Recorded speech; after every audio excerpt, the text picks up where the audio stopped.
মোক মোক আজিয়েই লাগে, সকলো লাগে। আপোনাকো লাগে নেকি? নিশ্চয় লাগে, সকলোকে লাগে। সুখ, সমৃদ্ধি, সফলতা সকলো লাগে। আজিকালি আমি সকলো খোজোঁ। 30 দিনত মোক সফলতা দিয়ক, 7 দিনত মোক আত্মবিশ্বাস দিয়ক, 5 মিনিটত মোক সুখ দিয়ক, এদিনতে মোক সকলো দি ধন সম্পত্তিৰে একেবাৰে সুখী জীৱন আৰম্ভ কৰিবলৈ দিয়ক। কিন্তু জীৱন, আমাৰ যিটো জীৱনটো কোনো ক্ৰেছ কোৰ্ছ নহয়। জীৱন ক্ৰেছ কোৰ্ছ নহয়। ইয়াত কিছুমান কথা বুজিবলৈ বছৰ লাগে আৰু কিছুমান দুখে আমাক জীৱনভৰ শিকাই যায়। আজি আমি এই কথাটোকে পাতিম যে জীৱন ক্ৰেছ কোৰ্ছ নহয়, কেতিয়াও নাছিল আৰু কেতিয়াও ক্ৰেছ কোৰ্ছ হ'ব নোৱাৰে। আমি এটা যুগত বাস কৰিছোঁ, যিটো বৰ্তমানৰ যুগ, য'ত সকলো তাড়াতাড়ি লাগে, এইমাত্ৰ লাগে, তাড়াতাড়ি লাগে। আমাক কি লাগে? আমাক তাড়াতাড়ি সফলতা লাগে, তাড়াতাড়ি আমাক বেমাৰৰ পৰা সুস্থতা লাগে, তাড়াতাড়ি আমি আগবাঢ়িবলৈ লাগে, তাড়াতাড়ি আমাক সুখী জীৱন এটা লাগে, ধন টকা পইচা আমাক খুব তাড়াতাড়ি লাগে। সকলো বস্তুৱে আমাক খুব তাড়াতাড়ি লাগে। কিন্তু জীৱনে এই যিটো তাড়াতাড়ি শব্দ, সোনকালে, এই শব্দটো চিনি নাপায়।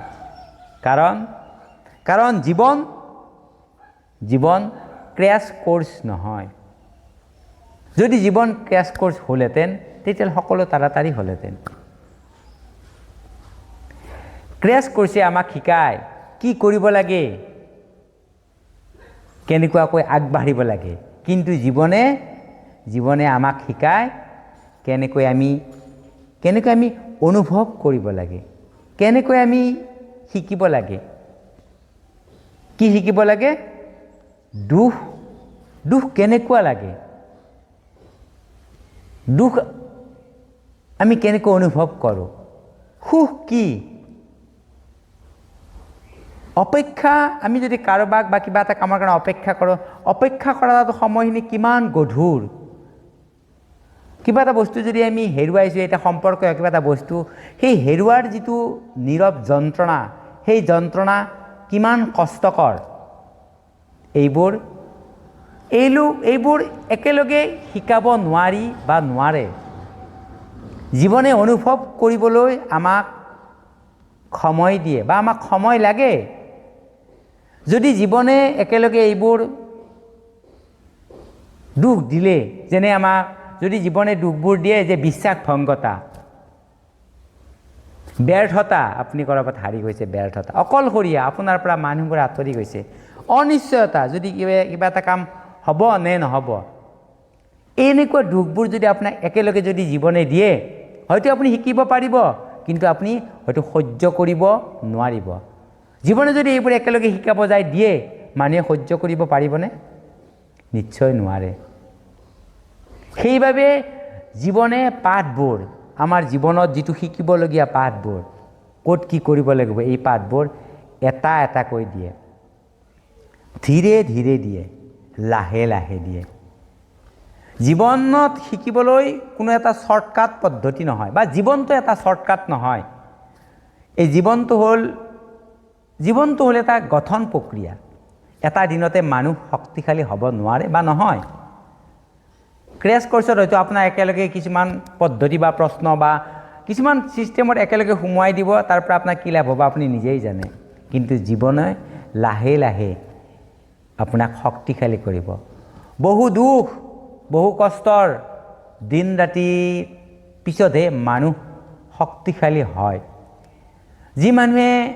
যি মানুহে সময় দিছে নহয় জীৱনক, সিহঁত গভীৰ হয়।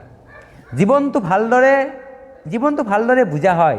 জীৱনৰ পৰা তেওঁলোকে শিকিবলগীয়াখিনি শিকে। কিন্তু কিছুমান আছে, চব বস্তু তাড়াতাড়ি লাগে, যি তাড়াতাড়ি কৰে নহয়, সিহঁত ক্লান্ত হয়, একো এটাই শিকিব নোৱাৰে নিজৰ জীৱনৰ পৰা। যি পাঠ জীৱনত দেৰি কৰি আহে, সেই পাঠে কেতিয়াও মন ভাঙি নিদিয়ে। আগতেই মানুহে দিয়া উপদেশবোৰ আমি পাহৰি যাওঁ।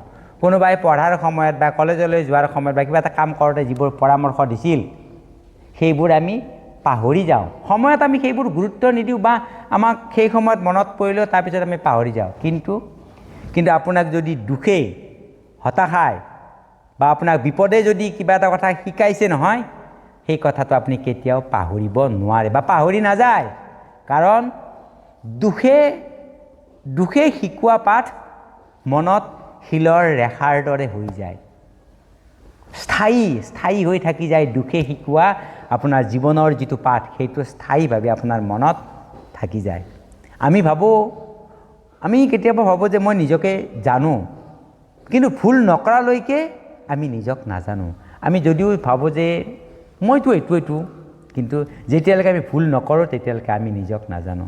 যে মই কেতিয়া ভাঙি পৰিম, মই কেতিয়া থমকি ৰওঁ, মই কেতিয়া শক্তিশালী হওঁ বা মই কিমান শক্তিশালী, এইবোৰ আমাৰ সন্মুখত যেতিয়া দুখ বা বিভিন্ন সমস্যাই তেতিয়াহে আমি বুজি পাওঁ। আৰু সময়ে মানে আমাক জীৱনে সেইবোৰ দেখুৱাই দিয়ে যে তুমি এইটো কৰিব পাৰা, তুমি এইটো কৰিব নোৱাৰা। জীৱনে কেতিয়াও তাড়াতাড়ি কোনো কাম নকৰে। কাৰণ জীৱন আমাৰ বাবে এক দায়িত্বশীল। জীৱনে জানে তুমি এতিয়া যিখিনি বহন কৰিব পাৰা, মানে যিটো কাম কৰিব পাৰা, যিটো তুমি সহ্য কৰিব পাৰা, সেইখিনিয়ে জীৱনে দিব লাগে বুলি জানে। আৰু সেইকাৰণে সময়তেই দিয়ে। আগতেই দিলে তুমি হেৰাই যাবা, তুমি সেইবোৰ সহ্য কৰিব নোৱাৰিবা, তুমি হেৰাই যাবা।